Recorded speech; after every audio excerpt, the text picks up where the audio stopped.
Welcome to Edu Temple classes. सीरत मुस्तकुम रिसाले ई जिहाद एवं रिसाला ई हिजरत पुस्तिकाएं संबंधित है वहाबी आंदोलन से। सीरत मुस्तकुम के लेखक मौलवी मोहम्मद इस्माइल तथा मौलवी है।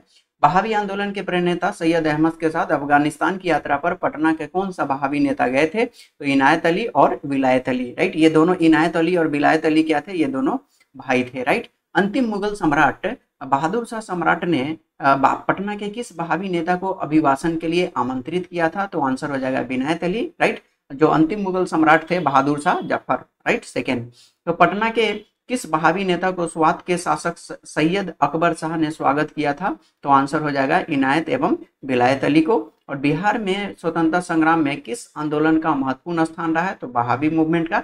तो वहाबी मूवमेंट जो है सर सैयद शहीद थे, इन्होंने वहाबी मूवमेंट को स्टार्ट किया था और ये इसके लिए पटना में 1821 ईस्वी में यहाँ पे आए थे, राइट। सो 1821 से स्टार्ट हुआ था वहाबी मूवमेंट पटना में। सो भारत में वहाबी आंदोलन का आरंभ किसने किया था? तो सैयद अहमद शहीद ने, राइट, सैयद अहमद शहीद ने। और सर सैयद अहमद जो थे, इनका जन्म जो है रायबरेली उत्तर प्रदेश में हुआ था और इनका जन्म 1786 ईस्वी में हुआ था। वहाबी आंदोलन का उद्देश्य क्या था? तो सामाजिक तथा धार्मिक सुधार, यस। मुस्लिम पर पड़ने वाले पाश्चात्य प्रभावों का विरोध, यस। और भारत में ब्रिटिश सत्ता की समाप्ति, यस। ये तीनों था। वहाबी आंदोलन का मुख्य केंद्र कौन था? 1821, तो सॉरी पटना। वहाबी आंदोलन का प्रमुख मुख्य केंद्र क्या था? पटना था। और पटना में सैयद अहमद जो थे, राइट, सैयद अहमद पटना में कब आए थे? 1821 में। ये अगला क्वेश्चन है यहाँ पे। भारत में वहाबी आंदोलन के प्रवर्तक सैयद अहमद पटना कब आए थे? तो 1821 में। और सैयद अहमद रायबरेली के थे, रायबरेली उत्तर प्रदेश में। और 1786 ईस्वी में इनका जन्म हुआ था। 1830 के दशक में पटना का केंद्र किसका था? तो ऑब्वियसली ये हो जाएगा वहाबी मूवमेंट यानी वहाबी विद्रोह। सो पटना में वहाबी आंदोलन के मुख्य नेता कौन थे? तो पटना में विलायत अली एवं इनायत अली, ये दोनों भाई थे, राइट, विलायत अली और इनायत अली। बिहार के वहाबी नेताओं ने आजीवन कारावास की सजा निम्नलिखित में से किसे मिली थी? तो वहाबी नेताओं में आजीवन कारावास जो है इनमें से किसको मिली थी? अहमदुल्ला को। विलायत अली तो ये मर गए थे और इनायत अली भी मर गए थे। विलायत अली 1854 में खत्म हो गए थे, मर गए थे। और ये 1858 में इनायत अली भी खत्म हो लिए थे, राइट। तो पटना के न्यायाधीश ने अहमदुल्ला को मृत्यु दंड की सजा दी थी, लेकिन हाई कोर्ट ने आजीवन कालापानी में इसको कन्वर्ट कर दिया था, राइट। सो पटना के अंतिम मुख्य वहाबी नेता कौन थे? अहमदुल्ला थे। पटना के अंतिम मुख्य वहाबी नेता कौन थे? अहमदुल्ला। और विलायत अली की मृत्यु कब हुई थी? तो 1854 ईस्वी में। और विलायत अली की मृत्यु के उपरांत वहाबी आंदोलन के प्रमुख नेता कौन हुए? तो ऑब्वियसली विलायत अली मर जाएगा तो कौन बचेगा? इनायत अली बचेगा। और इनायत अली की भी मृत्यु हो जाती है 1858 ईस्वी में। उसके बाद आता है मकसूद अली, वहाबी मूवमेंट को संभालते हैं, राइट। सो वहाबी आंदोलन के प्रमुख नेता मौलवी अब्दुल्ला के पिता कौन थे? तो विलायत अली थे, यानी विलायत अली का एक लड़का था, उसका नाम क्या था? मौलवी अब्दुल्ला, राइट। सो 1864 के अंबाला के मुकदमे में पटना के वहाबियों के वकील कौन थे? तो प्लाइडन था, राइट। यानी पटना के वहाबियों के वकील कौन थे 1864 के अंबाला के मुकदमे में? तो प्लाइडन था। इस मुकदमे में 3 पटना के वहाबियों को मृत्युदंड तथा शेष 8 को आजीवन कालापानी की सजा, परंतु बाद में फिर क्या करा गया? सबको कालापानी की सजा में बदल दिया गया था। पटना के वहाबियों की शक्ति समाप्त कब हो गई थी? तो 1870 और 71 में पटना के वहाबियों की शक्ति समाप्त हो गई थी। 1821 से स्टार्ट हुआ, जो कि 1870-71 में जाकर के ये लगभग खत्म सी हो गई थी।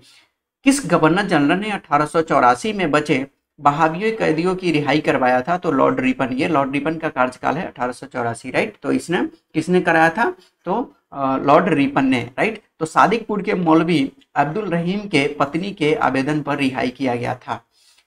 सादिकपुर कहाँ पे? पटना में है, राइट। तो वहाबी आंदोलन के समय पटना का कमिश्नर कौन था? तो विलियम टेलर था। वहाबी आंदोलन के समय पटना का कमिश्नर कौन था? विलियम टेलर था। वहाबी आंदोलन के नेता को पटना के सादिकपुर के सदस्यों ने अपना आध्यात्मिक नेता किसको माना था? तो सैयद अहमद बरेलवी को, राइट। सैयद अहमद बरेलवी को सादिकपुर के लोगों ने क्या करा था? अपना आध्यात्मिक गुरु मान लिया था, राइट, आध्यात्मिक नेता माना था। वहाबियों ने सीमांत क्षेत्र में अपना राज कहाँ स्थापित किया था? तो आंसर हो जाएगा सिताना। वहाबी आंदोलन के प्रणेता सैयद अहमद शहीद के संबंध में निम्नलिखित को पढ़े। उनका जन्म 1786 में रायबरेली में उत्तर प्रदेश में हुआ था, यस। उन्होंने 1821 में पटना की यात्रा की थी, यस। वे 1831 में सिखों के विरुद्ध लड़ते हुए मारे गए थे, यस। उनकी मृत्यु बालाकोट के युद्ध में हुई थी? यस, तो चारों के चारों आंसर ऑप्शन सही हैं। तो वहाबी नेता इनायत अली की मृत्यु कब हुई थी? तो इनायत अली की मृत्यु कब हुई थी? 1858 में। और विलायत अली की मृत्यु कब हुई थी? 1854 ईस्वी में, राइट। सो इनायत अली और विलायत अली दोनों क्या था? भाई था। इनायत अली की मृत्युपरांत किस वहाबी नेता ने अंग्रेजों के संघर्ष का नेतृत्व ग्रहण किया था? तो आंसर हो जाएगा मकसूद अली। यानी जब विलायत अली मर जाता है तो इनायत अली उसका कमांड संभालता है, और इनायत अली के बाद मकसूद अली कमांड संभालते हैं, राइट। तो वहाबियों को अंग्रेजों ने पराजित किया था कब? 1852 के युद्ध में, यस।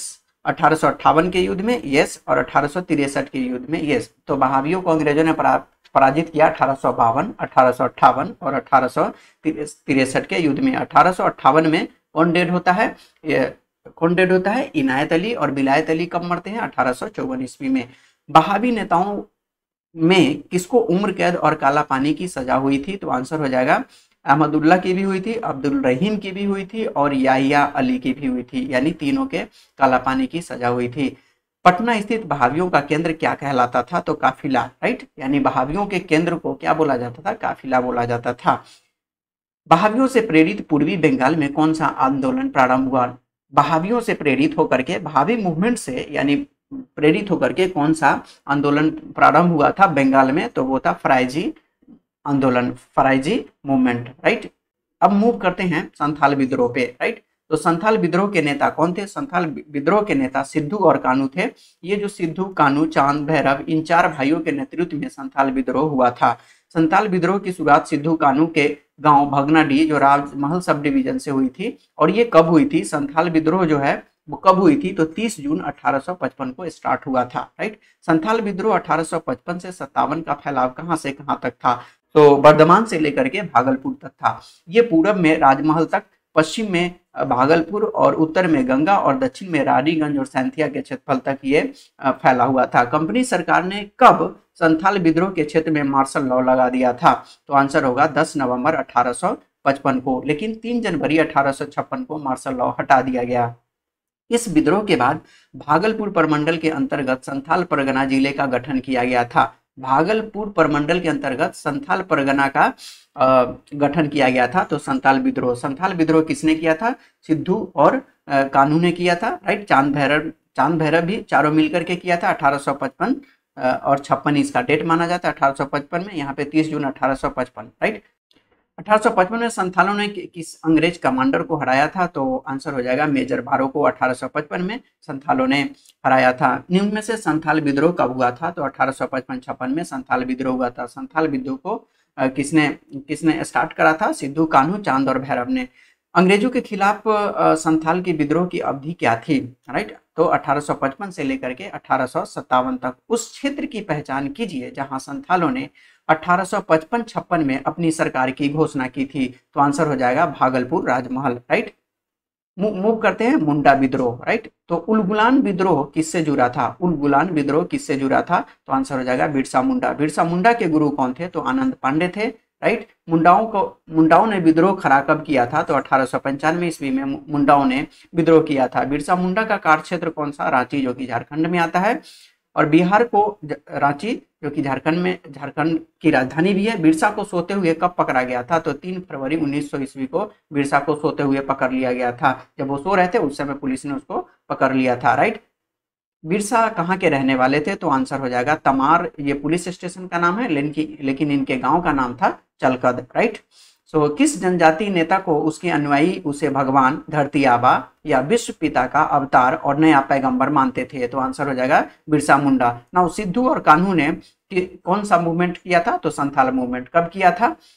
तो 1855 में स्टार्ट किया था। और चांद भैरव भी, ये चारों भाई थे, राइट। सिद्धू, कान्हू और ये। बिरसा मुंडा को 24 अगस्त 1895 को चलकद से गिरफ्तार किया गया था। ये चलकद क्या है? बिरसा मुंडा के गांव का नाम है, राइट।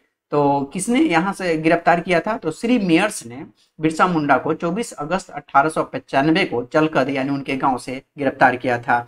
बिरसा मुंडा ने अपने किस विश्वस्त सहयोगी को लोगों की भर्ती और सैन्य परीक्षण का कार्य सौंपा था?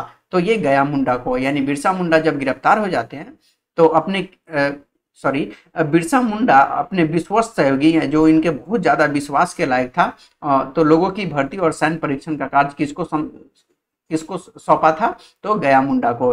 बिरसा मुंडा का लक्ष्य क्या था, तो बिरसा मुंडा का लक्ष्य था आंतरिक शुद्धि, यस। विदेशी राज की समाप्ति, ऑब्वियसली, यस। और ब्रिटिश समर्थक जमींदारों से मुक्ति, यस। तो आंतरिक शुद्धि, विदेशी राज की समाप्ति और ब्रिटिश समर्थक जमींदारों से मुक्ति, ये सारा का सारा जो था बिरसा मुंडा का लक्ष्य था, राइट। अब बिहार में कुछ अन्य आंदोलन और विद्रोह है, उनको भी देख लेते हैं। तो 1866-67 के नील खेतिहर के बिहार में हुए विद्रोह की क्षेत्र की पहचान कीजिए। तो कहाँ पे हुआ था, तो चंपारण में। 1866-67 में नील खेतिहर और बिहार में हुए विद्रोह की कौन सा था, तो चंपारण नील से जुड़ा हुआ है, नील की खेती से। मुंगेर की भैया ताल का विरोध का उद्देश्य क्या था, तो बकास्त भूमि की वापसी की मांग था। 1936 में बिहार के जमींदार सत्वाधिकार नीति के विरुद्ध जो आंदोलन चलाया गया वह कौन सा आंदोलन था, बक्श आंदोलन था। बिहार का कौन सा क्षेत्र 1770-71 में सन्यासी विद्रोह का केंद्र था, तो आंसर हो जाएगा पूर्णिया। जो सन्यासी विद्रोह का केंद्र था वो कौन था, पूर्णिया था।